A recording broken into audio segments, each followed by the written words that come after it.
श्री गण गणपते नमः। श्री गणेश की वंदना कर दिन के स्वामी बृहस्पति देव तथा श्री हरिविष्णु की आराधना कर इष्ट देव का ध्यान धर गुरुजनों को नमन कर अभिनंदन करते हैं आपका वरुण द्वारा प्रस्तुत आज के दैनिक पंचांग में। यह दैनिक पंचांग हम नित्य प्रस्तुत किया करते हैं और इसमें डेटा जो भी प्रयुक्त होता है दृक पंचांग से लिए जाते हैं, छवि तथा ध्वनि गूगल से ली जाती है और यह प्रस्तुति आप तक यूट्यूब के माध्यम से, यूट्यूब के सौजन्य से हम सफलपूर्वक आप तक पहुंचा पाने में समर्थ होते हैं। जी हाँ, जिस तरह से पंचांग के 5 अंग होते हैं उसी तरह इस प्रस्तुति के 5 भाग हैं। पहला भाग पंचांग मुहूर्त और ग्रहों के गोचर से संबंध रखता है और इसी पहले भाग में से पंचांग और मुहूर्त को लेकर इस प्रस्तुति का लघु रूप आपके सुझावों के अनुरूप हम प्रतिदिन अलग से प्रस्तुत किया करते हैं। दूसरा भाग ताराबलम का नाम है और जिसमें सितारे करते काम है। सितारों के अनुसार, नक्षत्रों के अनुसार आज कैसा दिन रहने की संभावना है और ये ताराबलम मुख्यतः 9 तारा चक्र पद्धति पर आधारित है, जिसके अनुसार हम पूरे जीवन काल में कौन से ग्रह सुफलदायी होंगे, कौन से ग्रह पीड़ादायक, चुनौती कौन से ग्रह देंगे, साथ ही साथ जन्म कुंडली में बैठे ग्रहों का प्रभाव कैसा होगा और इसके अतिरिक्त जीवन में विभिन्न लोगों से जो मिलते हैं, कौन से लोग हमारे लिए सुखकारी होंगे, कौन से लोग बाधककारी, चाहे वे लोग घर के हों, परिवार के हों, रिश्तेदार के हों, समाज के हों या संसार के, कार्यस्थल के हों या व्यवसाय स्थल के। विस्तृत चर्चा प्रस्तुति में तीसरा भाग चंद्रबलम, जिसका नाम है राशि के अनुसार कैसा दिन रहने की संभावना है। यहाँ चंद्रमा इस राशि में होते हैं जन्म कुंडली में और आज ये दोनों को मिलाकर शुभता और अशुभता निकाली जाती है। चौथा भाग चौघड़िया, एक प्रकार का मुहूर्त ज्योतिष, शुभ और अशुभ काल दर्शाता है किसी भी कार्य को करने के लिए। काफी उपयोगी, क्योंकि हम कोई भी कार्य करते हैं उसमें शुभता चाहते हैं और यह हमें मार्गदर्शन करता है। विस्तृत चर्चा प्रस्तुति में पांचवा भाग और अंतिम भाग। अंकों के अंक में हम जन्म लेते हैं और जिस तरह सांस लेते हैं निर्वात गति से, उसी तरह से ये अंक हमारे लिए कार्य करते रहते हैं निर्वात गति से। जी हाँ, ये सकारात्मक और नकारात्मक दोनों होते हैं, दोनों प्रभाव डालते हैं हम पर। कुछ सकारात्मक भी होते हैं, कुछ नकारात्मक भी होते हैं और इसलिए नकारात्मकता से बचने के लिए और सकारात्मकता का अधिक उपयोग करने के लिए, उसका लाभ लेने के लिए इस यह प्रस्तुति ग्रह अंकों को जानना, समझना, उन्हें पहचानना, उन्हें याद रखना और उनका सही ढंग से परख कर उपयोग करना, क्योंकि अंक कार्य करते हैं। सांस जिस तरह से हम लेते हैं उसी तरह अंक हमारे जीवन में कार्य करते रहते हैं और अंक बोलते भी।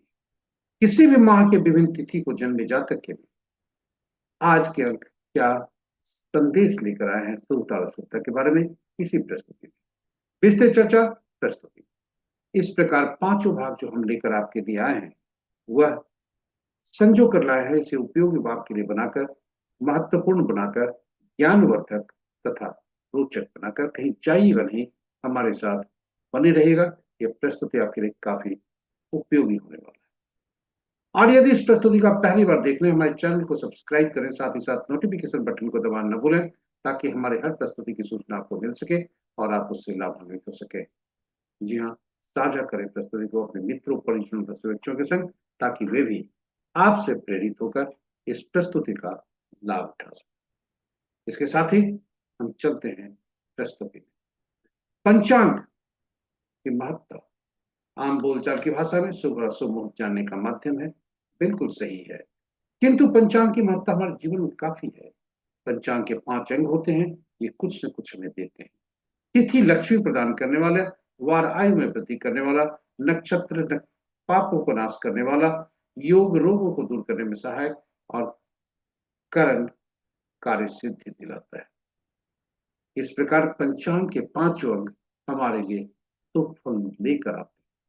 इसे लेने के लिए हमें ऐसा कहा गया है कि प्रातः उठते ही पंचांग का हमें स्मरण करना चाहिए। जी हाँ, स्मरण करने हेतु यह श्लोक आपके लिए काफी उपयोगी हो सकता है।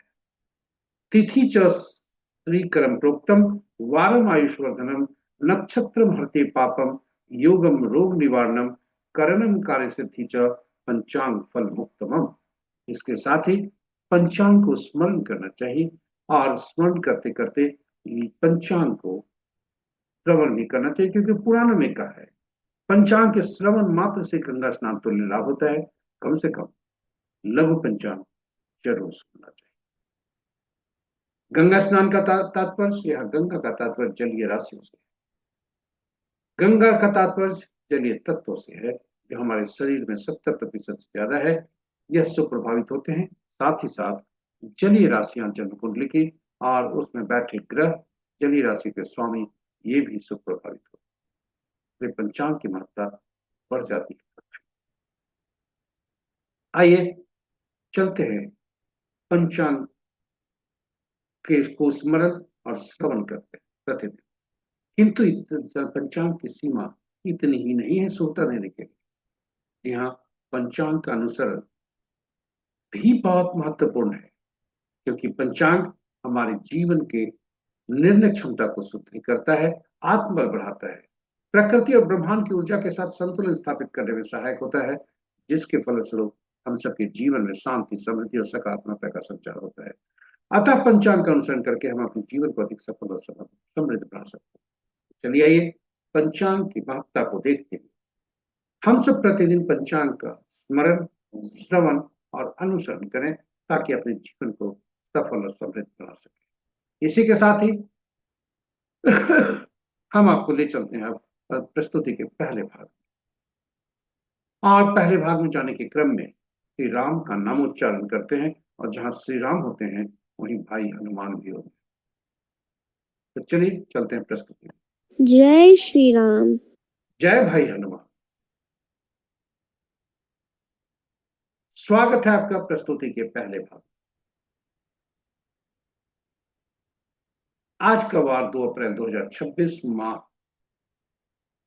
चैत पक्ष शुक्ल शाका संवत 1947 पारा भाव विक्रम संवत 2083 सिद्धार्थी और कलयुग का 5127वां वर्ष। आज का सूर्योदय 5:40 पर, सूर्यास्त 6:06 पर। Sunrise sunrise at 5:40 AM and sunset at 6:06 PM। आज का दिशा शुभ दक्षिण है, फिर भी दही का सेवन करके यात्रा में शुभ फल है। पंचांग के पांचों अंक इस प्रकार। वार गुरुवार, तिथि प्रातः 7:41 तक पूर्णिमा, जो पूर्णा तिथि के अंतर्गत आता है। उसके बाद आरंभ होता है वैशाख माह का एक कृष्ण पक्ष का प्रतिपदा, पहला दिन, जो नंदा तिथि के अंतर्गत आता है। नक्षत्र अपराह्न 5:38 तक हस्ता, उसके बाद चित्रा, और आज का दिन आरंभ होता है हस्ता नक्षत्र के तीसरे पद से, जो कि दिन के 11:16 तक होता है। दूसरा चौथा पद अपराह्न 5:38 तक, फिर पहला पद चित्रा का। जी हाँ, ये देर रात मध्य रात्रि 0:03 तक रहता है। दूसरा पद कल प्रातः सूर्योदय के बाद 6:28 तक। तो ये रहे हमारे नक्षत्रों की स्थिति और उनके पदों की स्थिति। योग अपराह्न 2:20 तक ध्रुव, उसके बाद व्याघात, करण प्रातः 7:31 तक 41 तक भव, तत्पश्चात रात्रि के 8:08 तक बालक, और फिर कौन। ये रहे हमारे पंचांग के पांचों अंक। महत्वपूर्ण मुहूर्त में जाने के पूर्व भोलेनाथ का वास देखते हैं कि भोलेनाथ का वास कहाँ है और इनकी उपयोगिता रुद्राभिषेक में काफी होती है। जय भोलेनाथ। ओम नमः शिवाय। ओम नमः शिवाय। जब तक आज पूर्णिमा तिथि है, भोलेनाथ शमशान में वास कर रहे हैं। उसके बाद जब भोलेनाथ शिव में प्रतिपदा तिथि होती है, शिव में भोलेनाथ गौरी के सानिध्य में होते हैं, जो कि सुप्रद है। इसलिए प्रतिपदा तिथि 7:41 के बाद की इसका समय उपयुक्त है रुद्राभिषेक के लिए। जय भोलेनाथ। ओम नमः शिवाय। ओम नमः शिवाय। महत्वपूर्ण मुहूर्त में जाने महत्वपूर्ण मुहूर्त में जाने के पूर्व थोड़ी सी चर्चा भगवत गीता के इस उद्धरण से। हम सब का अधिकार केवल कर्म पर है, फल पर नहीं है। यानी परिणाम हमारे हाथ में नहीं है। अतएव हमारी जिम्मेदारी है कि हम जिम्मेदारी के साथ कर्म करने के लिए सबसे अनुकूल मुहूर्त का चुनाव करना ही हमारी पहली सफलता है। यानी जिम्मेदारी के साथ कर्म करने के लिए सबसे अनुकूल मुहूर्त का चुनाव करना ही हमारी पहली सफलता है, फर्स्ट सक्सेस। इसलिए सबसे पहले अच्छे मुहूर्त का चुनाव करके हमें आगे बढ़ना चाहिए, अपना कर्म करना चाहिए ताकि फल शुभ हो सके। चलिए महत्वपूर्ण मुहूर्त में चलते हैं। अभिजीत मुहूर्त दिन के 11 बज शुभ मुहूर्त में अभिजीत मुहूर्त दिन के 11:28 से 12:18 दिन तक। अमृत काल दिन के 11:18 से 12:59 अपराह्न तक। विजय मुहूर्त अपराह्न 1:58 से 2:47 अपराह्न तक। गोधूली विराट संध्या 6:05 से 6:28 संध्या तक। और निशिता मुहूर्त देर रात्रि 11:36 से मध्य रात्रि 16:16 तक। रात्रि में किए जाने पूजा पाठ जब तक साधना तंत्र मंत्र आदि के लिए निशिता मुहूर्त श्रेष्ठ हुआ करते हैं। अशुभ मुहूर्त में सबसे प्रभावी राहु काल अपराह्न 1:26 से मध्य रात्रि देर रात्रि तीन सॉरी अपराह्न 1:26 से अपराह्न 3 बजे तक। गुलिक काल प्रातः 8:47 से दिन के 10:20 तक। यमगन प्रातः 5:40 से 7:13 प्रातः तक। और देर वर्ज मुहूर्त देर रात्रि 2:14 से 3:37 तक। ये रहे हमारे महत्वपूर्ण शुभ और अशुभ। ग्रहों की आकाशीय स्थिति को देखते हैं, जो कि स्थानीय समय पटना के 5 बजे प्रातः ग्रह है। आज अपराह्न मंगल देव राशि परिवर्तन करने वाले हैं, इसलिए अंश के अनुसार इनका ये थोड़ा शक्तिहीन है। शेष ग्रह मजबूत अवस्था में है।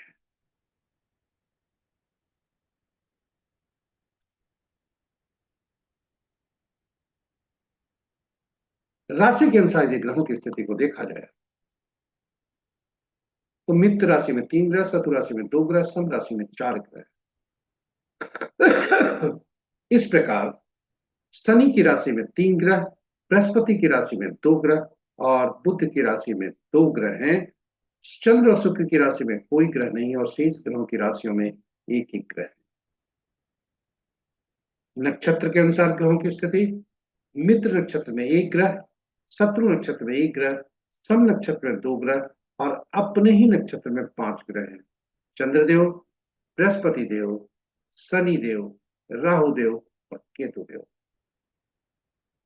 इस प्रकार बृहस्पति देव के नक्षत्र में 3 ग्रह, केतु देव के नक्षत्र में 2 ग्रह, शुक्र, सूर्य, और मंगल ये 3 ग्रह से हैं जो स्वतंत्र ग्रह हैं। इनके नक्षत्र में कोई ग्रह नहीं है और शेष ग्रहों के नक्षत्र में एक एक ग्रह है। 25 अप्रैल तक मंगल देव अस्त अवस्था में है, शनिदेव भी अस्त अवस्था में चल रहे हैं और आज राशि परिवर्तन है। अपराह्न 3:37 तक मंगल देव ये वर्तमान राशि कुंभ राशि से मीन राशि में आएंगे, जहां जहां शनि देव पहले से हैं और सूर्य देव इस प्रकार मंगल देव का मिलन कुछ अशुभता ला सकता है। तो चलिए इसी के साथ हम आपको दूसरे भाग में ले चलते हैं। तारा बलम जिसका नाम है और सितारे जिसमें करते काम है। ये सितारे झूठ नहीं बोलते। आपके समक्ष तारा बलम की सारणी और तारा बलम के समक्ष जो नक्षत्रों के नाम है वह नक्षत्र के चंद्रमा के गोचर से संबंध रखता है। वहीं तारा बलम के समक्ष जो नक्षत्रों के नाम है और वर्टिकली वह हमारे जन्म कुंडली से बैठे ग्रह के बारे में बताते हैं।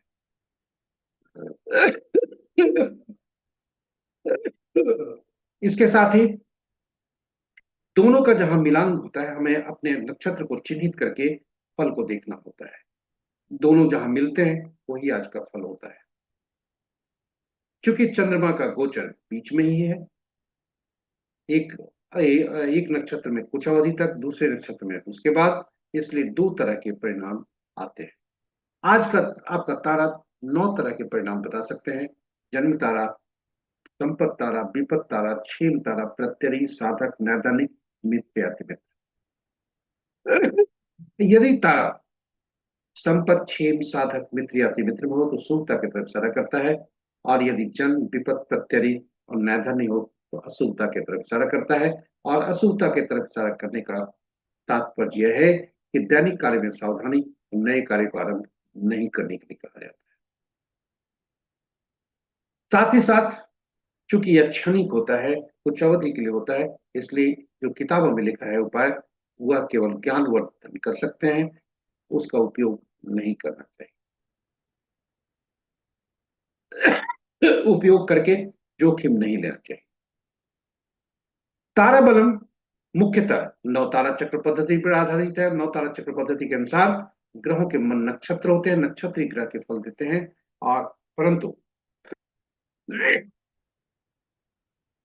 परंतु कौन से नक्षत्र किन किन ग्रहों के फल देंगे, या कौन से ग्रह ग्रह किन किन नक्षत्रों के फल पाएंगे, इसके लिए 27 नक्षत्रों को 9 नक्षत्रों की सूची बनाकर 3 श्रेणियों में रखा जाता है। पहला से 9वां तक एक श्रेणी, 10वां से 18वां दूसरी श्रेणी, और 19वां से 27वां तीसरी श्रेणी।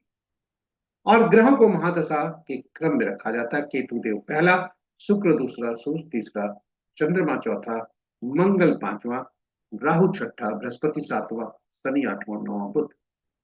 पहला ग्रह केतुदेव बनते हैं, और हर श्रेणी में से पहला नक्षत्र जो होता है उसके स्वामी केतुदेव बनते हैं। वो केतुदेव से संबद्ध होते हैं, पहला, 10वां और 19वां। इसी तरह से दूसरा ग्रह शुक्रदेव, इनको इन्हें मिलता है दूसरा, 11वां और 20वां नक्षत्र। तीसरा ग्रह सूर्यदेव, इन्हें मिलता है तीसरा, 12वां और 21वां नक्षत्र का स्वामित्व। और इस प्रकार घड़ी की सुई की दिशा में आगे बढ़ते हुए बुध तक जाते हैं, जिन्हें मिलता है 9वां, 18वां, 27वां नक्षत्र का स्वामित्व। अब प्रश्न उठता है कि ये फल कैसे देते हैं। तो सारणी इस प्रकार बनती है, और फल जानने के लिए सबसे पहले इस सारणी में से हम अपने नक्षत्र को पहचानते हैं, चिन्हित करते हैं, और नक्षत्र के ऊपर ग्रहों के नाम हैं जो बनते हैं हमारे जन्म ग्रह। जी हाँ, अपना जो जन्म नक्षत्र होता है उसके अनुसार नक्षत्र को चिन्हित करते हैं, और ठीक टॉप पर जाते हैं, जो उस कॉलम का के ऊपर जाते हैं, जो बनता है हमारा जन्म ग्रह, बताता है हमारा जन्म ग्रह। हमारा जो जन्म होता है इसी ग्रह से होता है, और गणना यहीं से आरंभ होती है। घड़ी की सुई की दिशा में आगे जाते हैं बुध तक, और फिर केतु से यात्रा आरंभ करके जो ग्रह जन्म ग्रह बनता है ठीक उसके पिछले ग्रह तक होते हैं। और ये जो जन्म ग्रह हमारा है, इसी दशा महादशा में हमारी जन्म हुई होती है, और पिछले जन्म में भी इसी महादशा में हमारी मृत्यु हुई होती है। इसे जानने के लिए क्योंकि हर महादशा की अवधि निश्चित अवधि होती है, जो पिछले जन्म में हम भोग चुके होते हैं उसको निकाल कर इस जन्म में शेष भोग। और ये हम जानते हैं जन्म कुंडली में बैठे ग्रहों से नहीं, जन्म कुंडली जो बनता है विंशोत्तरी दशा से। विंशोत्तरी दशा बताता है कि कितना वर्ष और कौन सा अवधि हमें इस महीने, इस वर्ष जन्म में भोगने। एक उदाहरण लेते हैं। जातक का जन्म वृषभ राशि में हुआ, चंद्रमा उसे वृषभ राशि में गोचर कर रहा है, और वो नक्षत्र होता है मृगशिरा। मृगशिरा नक्षत्र के स्वामी मंगल देव, और मंगल देव की दशा अवधि होती है 7 वर्ष।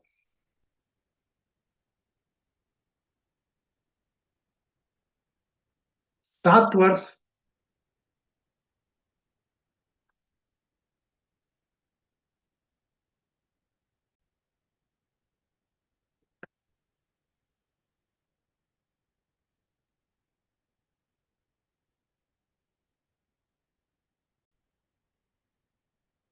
जातक का मंगल की दशा में जन्म हुआ, मंगल दशा की अवधि 7 वर्ष होती है। और पिछले जन्म में जातक 3 वर्ष 2 महीना 25 दिन भोग चुका था, और इस जन्म में उसे 3 साल 10 महीना और 5 दिन। इसलिए इस प्रकार से हम प्रमाणित कर हो पाता है कि जिस महादशा में हमारे पिछले जन्म में मृत्यु होती है, उसी महादशा में जन्म भी होता है। जी हाँ। अब इस प्रकार हम जन्म ग्रह से यात्रा आरंभ करते हैं अपने जीवन। और इसलिए जन्म जो हमारा जन्म ग्रह होता है, वहां से, चूंकि मृत्यु से संबंध है जन्म ग्रह का, जो पहला ग्रह होता है, इसलिए इसे पीड़ा की श्रेणी में रखी है। और वहां से घड़ी की सुई की दिशा में आगे बढ़ते हैं, बुध तक गणना करते हैं। फिर जैसा हमने पीछे अभी कहा था कि फिर केतु से आरंभ करके जो जन्म ग्रह होता है उसके ठीक पिछले ग्रह तक होते हैं। तो पहला ग्रह पीड़ादायक, दूसरा, चौथा, छठा, आठवां, नौवां ग्रह जो होते हैं वे शुभ फलदायी होते हैं। पहला, तीसरा, पांचवां, सातवां ग्रह होते हैं, ये अशुभ फलदायी होते हैं। और इनकी शुभता और अशुभता जैसे जैसे इनकी क्रम संख्या बढ़ती है, वैसे वैसे वह बढ़ता है। इस प्रकार हम ग्रहों की स्थिति अग्रिम रूप से जान सकते हैं, कौन से ग्रह हमारे लिए पीड़ादायक होंगे, कौन से ग्रह हमारे लिए शुभकारी। और इस प्रकार उनका दशा महादशा भी वैसा ही फल होगा। जन्म कुंडली में बैठे ग्रह भी शुभ फल देंगे। और इस तरह से हम यह जानकर अग्रिम रूप से योजना बनाकर योजनाबद्ध तरीके से जीवन में शुभता प्राप्त कर सकते और शुभता सुनिश्चित कर सकते। वहीं जहां ग्रह हमें अशुभ फलदायी फल देने वाले हैं, दशा महादशा शुभ फल देने वाले हैं, तो वह अवधि हमारे पास आती है। और वैसे स्थिति में हमें संयम तथा हिम्मत से चुनौती का सामना कर, यह स्थिति हमारे लिए काफी श्रेयस्कर होता है। और इसीलिए इस प्रकार हम यह जानते हुए कि कौन से ग्रह शुभ होंगे, कौन से अशुभ, योजनाबद्ध तरीके से कार्य करके शुभता सुनिश्चित कर सकते हैं। जन्म कुंडली में बैठे ग्रह कैसा फल देंगे, यह भी हम जान सकते हैं और अपेक्षा वैसा कर सकते हैं, और उसी के अनुरूप हम कार्य भी कर सकते हैं।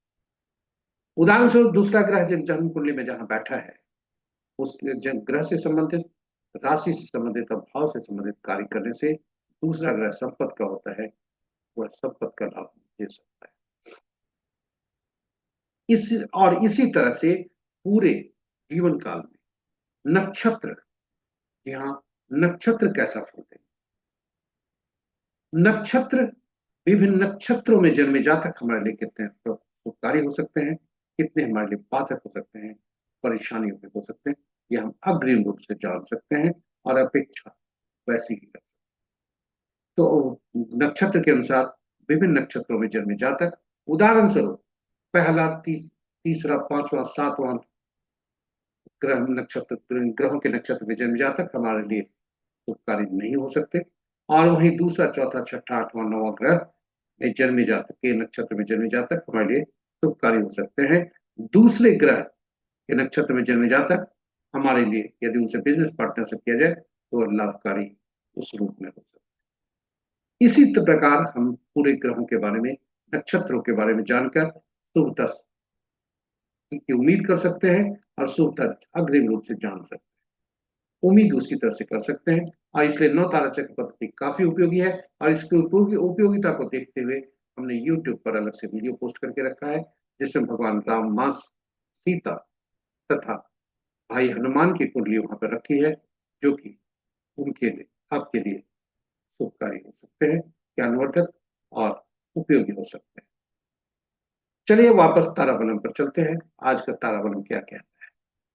आज का ताराबलम संकेत दे रहा है कि आज का चंद्रमा अपराह्न 5:38 तक श्रवण नक्षत्र में है। इसके बाद वह चित्रा नक्षत्र में जाते हैं। और आज का जो नक्षत्र है, ये यदि कहा जाए पुनर्वसु, विशाखा और पूर्वा भाद्रपद नक्षत्र में जन्मे जातक के लिए समस्या के कारक, अति समस्या कारक हो सकते हैं। वहीं पौष, पुष्य, अनुराधा पौष, अनुराधा और उत्तरा भाद्रपद नक्षत्र में जन्मे जातक के लिए आज वह ज्यादा परेशानी के सबब। अपने अपने नक्षत्रों को इससे हम देखकर शुभता शुभ जान सकते हैं और अपने कार्य को उसी रूप से कर सकते हैं। इसके साथ ही हम तीसरे भाग में आपको ले चलते हैं। तीसरा भाग, राशि के अनुसार कैसा दिन रहने की संभावना। आज चंद्रमा का गोचर नहीं है, चंद्रमा कन्या राशि में ही गोचर करेंगे। आज मंगल का राशि का गोचर है, इसलिए चंद्रमा कन्या राशि में। जी हाँ, इनका फल जो आज होगा वह इस प्रकार: मेष, कर्क, कन्या, वृश्चिक, धनु, कुंभ और मीन राशि के जातक के लिए शुभता के संकेत। शेष राशि के जातक के लिए शुभता के संकेत नहीं। और इस प्रकार हम आपको ले आए चौघड़िया, चौथे भाग। चौथा भाग चौघड़िया एक प्रकार का बहुत ज्योतिष है और इस पर अलग से हमने वीडियो पोस्ट करके रखा है। इसकी उपयोगिता काफी है, इसलिए YouTube पर हिंदी और अंग्रेजी में अलग अलग वीडियो पोस्ट करके रखा है। आप संक्षेप में यहाँ चर्चा करते हैं। कुल 8 चौघड़िया दिन के होते हैं, 8 चौघड़िया रात के होते हैं, किंतु साप्ताहिक दिनों से संबद्ध रखने के लिए करने के लिए 7 चौघड़िया का नामकरण करके 8वां चौघड़िया जो होता है प्रति दिन में और रात में जो आरंभ का चौघड़िया होता है वही अंत का चौघड़िया 8वां होता है। इस प्रकार हम वह फल जान सकते हैं। 8वां चौघड़िया का संबद्ध जो फल देंगे वे सब पहले ग्रह जो दिन का पहला होता है, पहला चौघड़िया उसी से संबंध रखता है। इस प्रकार 8वां चौघड़िया का संबंध साप्ताहिक दिनों से होता है और साप्ताहिक दिन के शासक ग्रह अलग अलग 7 ग्रह बनते हैं और जिन्हें विशेष कार्य करने के लिए विशेष कार्य के फल को देने के लिए अधिकृत किया गया है। तो ऐसी स्थिति में चौघड़िया का संबंध साप्ताहिक दिनों से, उनके शासक ग्रहों से और उनके ग्रहों से संबंधित कार्यों से हो जाता है। और ये विशेष रूप से उस विभिन्न कार्यों के लिए उपयोगी हो जाते हैं हर चौघड़िया। जब भी चौघड़िया को देखें तो अशुभता, चूंकि चौघड़िया शुभ और अशुभ काल दर्शाता है, इसलिए जब भी चौघड़िया देखें तो शुभ और अशुभ काल को जरूर देखें, क्योंकि अशुभ काल में किए गए कार्य में शुभता नहीं होती। और 3 तरह की अशुभताएं दिन में होती है: वार वेला, काल वेला और राहु काल, और रात्रि में काल रात्रि। अनुभव के आधार पर हमने पाया है, यह प्रस्तुति को आप तक देते देते, जो कि किताबों में अभी तक हमने नहीं पाया है, कि दिन का स्वामित्व, प्रभुत्व सूर्य देव का रहता है और सूर्य देव से शनि देव नाराज रहते हैं। इसलिए शनि देव का चौघड़िया प्रतिदिन काल बेला से ग्रसित होता है। ग्रसित जरूर होता है, लेकिन शनि कर्म के देवता होते हैं, इसलिए धनोपार्जन हेतु की जाने वाली गतिविधियों के लिए यह काफी लाभदायक होता है। शनिदेव कहते हैं ईमानदारी से और अपने दैनिक वृत्ति से संबंधित कार्य करते रहिए, आप शुभ फल प्राप्त करते रहिए। वही रात्रि चंद्रमा का, चंद्रमा का रात्रि में चंद्रमा का प्रभुत्व और चंद्रमा से बुध देव नाराज, इसलिए प्रति रात लाभ चौघड़िया जो बुध का चौघड़िया होता है वह काल रात्रि से। इस प्रकार 2 चौघड़िया हमेशा शुभता से व्याप्त होते हैं, किंतु ये हमें जो कर्म करने हैं वैसे कर्म जो ग्रहों से संबंधित कर्म है वैसे वो करने से हमें नुकसान नहीं। रविवार सूर्य का चौघड़िया आमतौर पर अशुभ होता है, लेकिन सरकारी कार्य के लिए काफी उपयोगी होता है। मंगल का चौघड़िया, मंगल क्रूर और अनिष्टकारी होते हैं, लेकिन कोई भी शुभ कार्य नहीं किया जाता, लेकिन युद्ध में शत्रु को हराने के लिए यह उपयुक्त होता है। युद्ध क्षेत्र आज के संदर्भ में हर व्यक्ति का अलग अलग। विद्यार्थी के लिए पढ़ना, कंपटीशन, नौकरी पूछने वाले व्यक्तियों के लिए कंपटीशन की परीक्षा, वो आदि आदि। व्यवसाय के लिए तो आपस में व्यवसाय ही, नौकरी करने वाले व्यक्तियों के लिए प्रमोशन में प्रतिस्पर्धा, और अंत में हमारे शरीर में रोगों की के साथ लड़ने की शक्ति मंगल ही देते हैं। मंगल शत्रु होता है। अब हम आपको आज का चौकड़िया देखते हैं। आज का चौकड़िया क्या क्या है। आज का दिन का शुभ चौकड़िया से दिन आरंभ हो रहा है। बृहस्पतिवार है, गुरुवार दिन है, शुभ चौकड़िया से दिन आरंभ है, शुभ चौकड़िया से दिन समाप्त है। और रात्रि का चौकड़िया चंद्रमा के चौकड़िया अमृत चौकड़िया से दिन आरंभ है, अमृत चौकड़िया से दिन समाप्त है। और अपराह्न वेला का अमृत चौकड़िया जो 1:26 से 3 बजे तक है वो राहु काल से ग्रसित है। काल चौकड़िया जो 3 बजे से 4:33 तक है वो काल वेला से ग्रसित है। और शुभ चौकड़िया जो 4:33 से सूर्यास्त तक है वो वार वेला से ग्रसित है। वहीं रात्रि का चौकड़िया लाभ चौकड़िया 11:53 रात्रि से 1:19 तक है बुध का, वह काल रात्रि से ग्रसित। तो ये रहे हमारे चौथे भाग की प्रस्तुति। पांचवा भाग में आपको ले चलते हैं और अंतिम भाग में अंकों की दुनिया। अंकों के अंक में हम जन्म लेते हैं और उसी के साथ हम खेलते बढ़ते हैं। अंक हमारे लिए कार्य करते हैं इससे अंक की तरह। सांस जिस तरह से लेते हैं हम लेते हैं, अंक उसी तरह से कार्य करते रहते हैं। और ये अंक 1 से 9 तक, जी हाँ, 1 से 9 तक शून्य को गणना में नहीं लेते। शून्य हमारे लिए नहीं कार्य करता, वो अनिश्चितता को दर्शाता है। इसलिए अंक ज्योतिष में 1 से 9 तक ये अंक उपयोगी होते हैं। हमें व्यवहारिक रूप से 2 अंक या 2 से ज्यादा अंकों का समूह जब भी आता है तो उसमें प्रयुक्त के सभी अंकों को जोड़कर एक अंक में परिवर्तित कर लेते हैं। यह अंक ज्योतिष का मूल सिद्धांत है। तो 1 से 9 तक अंक, और पांचवा अंक जो होता है वह बैलेंस करता है, मजबूत स्थिति में होता है, क्योंकि 1 से 9 तक के अंकों के यह बीच का अंक होता है, इसलिए यह संतुलित करके रखता है। ये अंक के शासक ग्रह अलग अलग ग्रह होते हैं शासक। 1 के सूर्य, 2 के चंद्रमा, 3 के बृहस्पति, 4 के राहु, 5 के बुध, 6 के शुक्र, 7 के केतु, 8 के शनि और 9 के मंगल। और इन ग्रहों के तत्व, ऊर्जा और गुण इन अंकों में समाहित होते हैं। इसलिए इन अंकों को इनके शासित ग्रहों के गुण, तत्व और ऊर्जा के आधार पर विशेष नाम से पुकारा जाता है अंकों के साम्राज्य में। एक को राजा से, सरकार से, नौकरी पेशा वाले करने वाले के लिए बॉस से, पिता से। 2 को, जो कि इसके ये स्वामी चंद्रमा होते हैं, रानी से, पार्टनर से, माता से।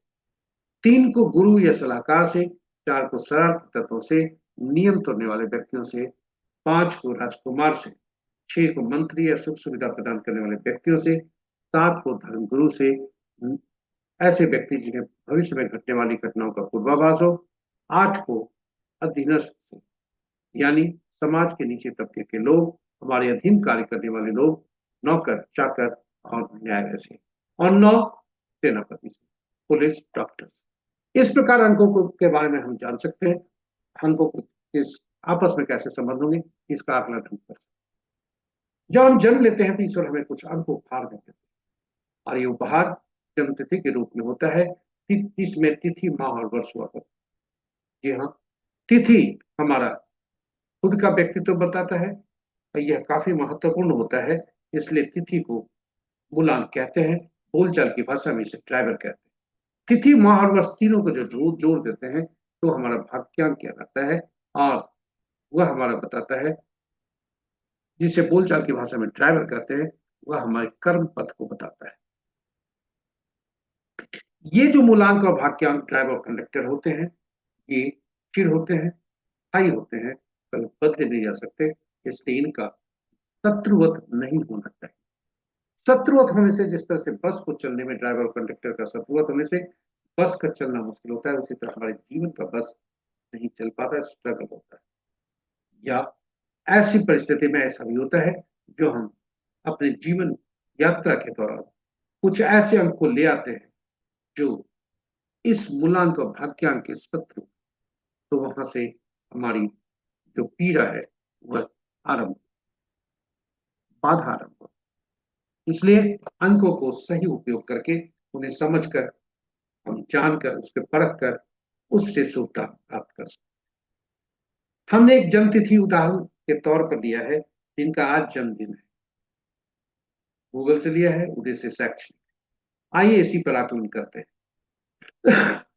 हमने आपको बताया कि तिथि हम मूलांक होता है, जो कि हम खुद होते हैं, वही तिथि और माह को जोड़ते हैं, जिसे एटीट्यूड नंबर कहा जाता है। वह हमारा बाहरी व्यक्तित्व दर्शाता है। वहीं एंजल नंबर बनता है वर्ष के अंकों को जोड़कर। पुरुष के लिए 11 उसमें घटाते हैं, महिला के लिए 4 उसमें जोड़ते हैं। यह काफी उपयोगी होता है। एंजल नंबर कहलाता है इसका। यह ईश्वर द्वारा प्रदत्त एक तरह का उपहार अंक है। अब पूरे अंकों को समायोजित करके हम ये जानने का प्रयास करते हैं कि जातक के पास कौन से अंक अनुपलब्ध है, जिसकी ऊर्जा तत्व और गुण इनमें नहीं मिल रही है, या कौन से अंक 3 से ज्यादा बार आए हुए हैं, जो कि अधिक मात्रा में है। यानी जातक को जब ड्राइवर और कंडक्टर शत्रुवत होंगे, तो ऐसे अंक की व्यवस्था की जाती है जो दोनों के मित्र हो, क्योंकि ये अंक हमारे चिर होते हैं, स्थायी होते हैं, बार बार अंक बदलते हैं। तो इसे जानने के लिए कि कौन से अंक अनुपलब्ध हैं, कौन से अंक ज्यादा बार प्रयुक्त हुए हैं, लोसू ग्रिड का सहारा लेते हैं।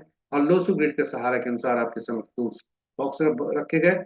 एक बॉक्स में सभी अंक भरे रखे हुए हैं और सभी प्लेन को दर्शाया गया है कि कौन सा एरिया को वह डिनोट करते हैं। और इस दूसरे बॉक्स में हम उन अंकों को रखते हैं जो कि जातक के जन्म तिथि से है। और ये देखते हैं तब पाते हैं कि 3, 5, 6 ये 3 अंक बृहस्पति के, बुध के और शुक्र के, ये 3 अंक है जो कि जातक के जन्म तिथि में मिसिंग। इसलिए इनकी ऊर्जा जातक को नहीं मिल रही। अब ये देखने का प्रयास करते हैं, जरा सोचते हैं, साथ साथ एक अंक इनके जन्म तिथि में काफी आया हुआ है, जो कि 3 बार आया हुआ है। इसे अब अतिरिक्त अंक को लाना हमारे लिए खतरे से खाली नहीं। उसके बाद जो अंक इनके जीवन में प्रयुक्त हो सकता है, जो एक बार आ चुके हैं, वे 4, 9, 7, 8 दो भी 2 बार आ चुके हैं। इसलिए अतिरिक्त अंक को 2 को लाना वह हानिकारक हो।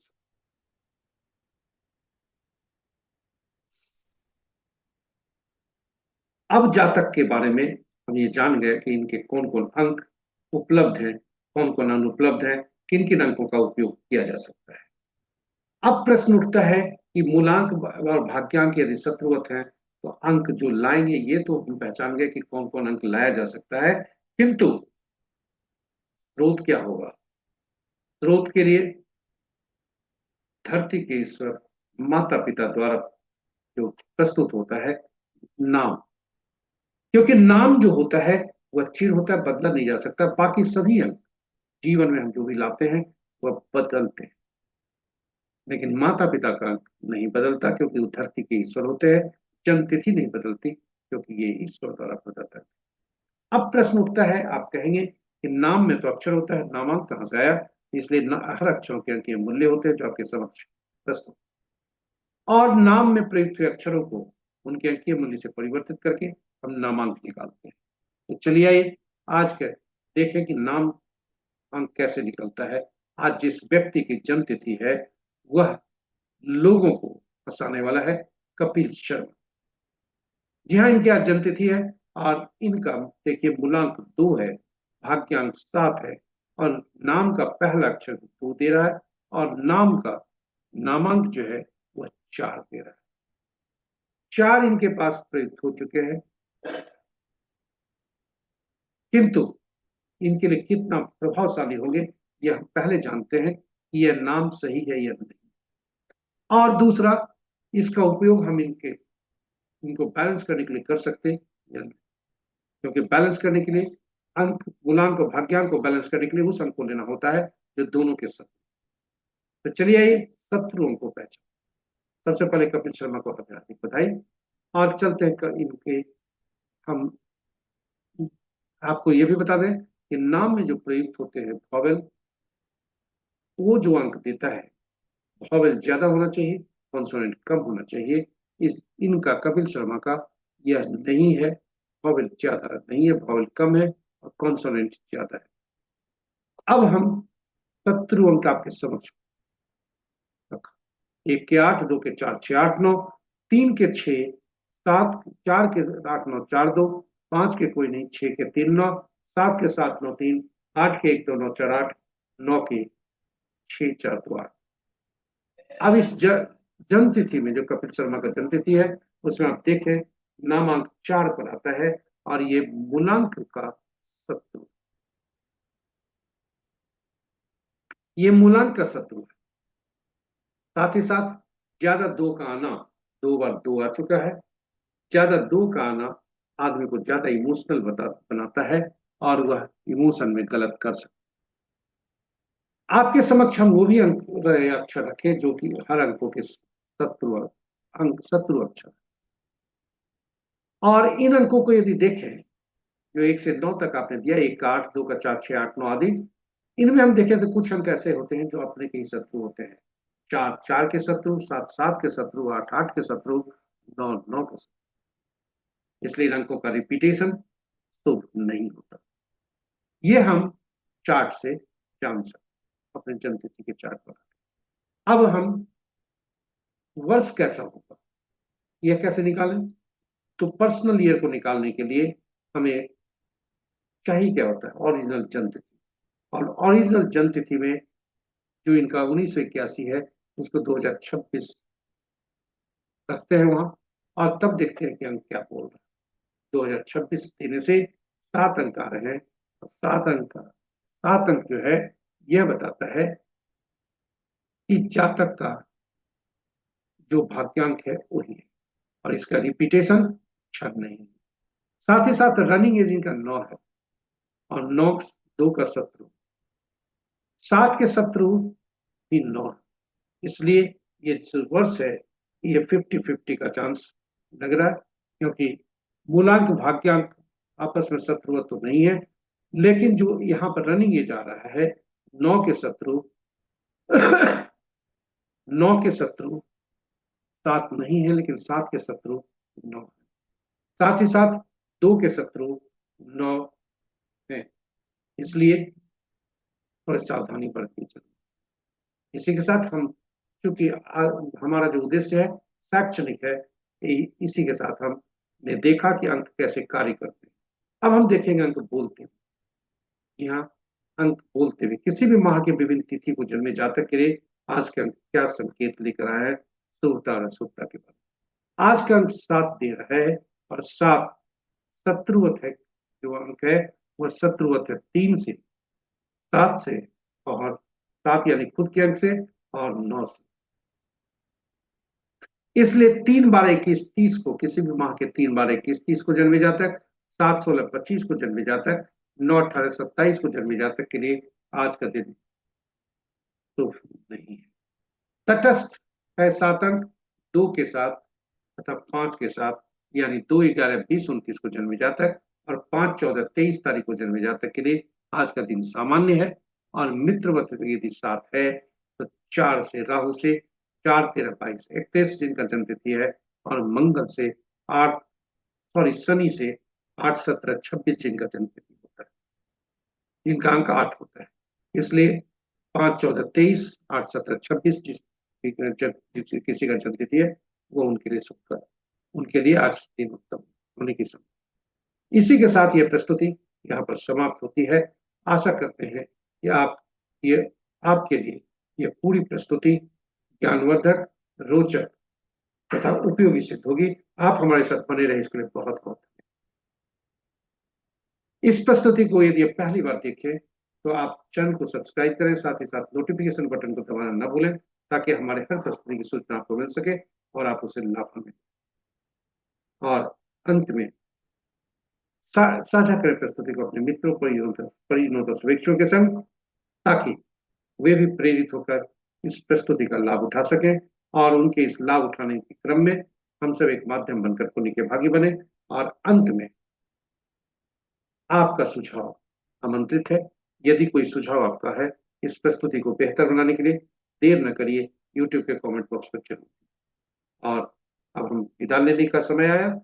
हम आज के दिवस के देवता बृहस्पति देव हरि विष्णु से कामना करते हैं कि आपका दिन आज शुभ हो, उनकी असीम कृपा पर बनी रहे, आपका दिन शुभ हो। जय बृहस्पति देव, जय श्री कृष्ण, जय हरि विष्णु। ओम ग्राम ग्रीम ग्रम गुरुवे नमः। गुरु ब्रह्मा गुरु विष्णु गुरुदेव महेश्वर गुरु साक्षात परम ब्रह्म तस्मै श्री गुरवे नमः।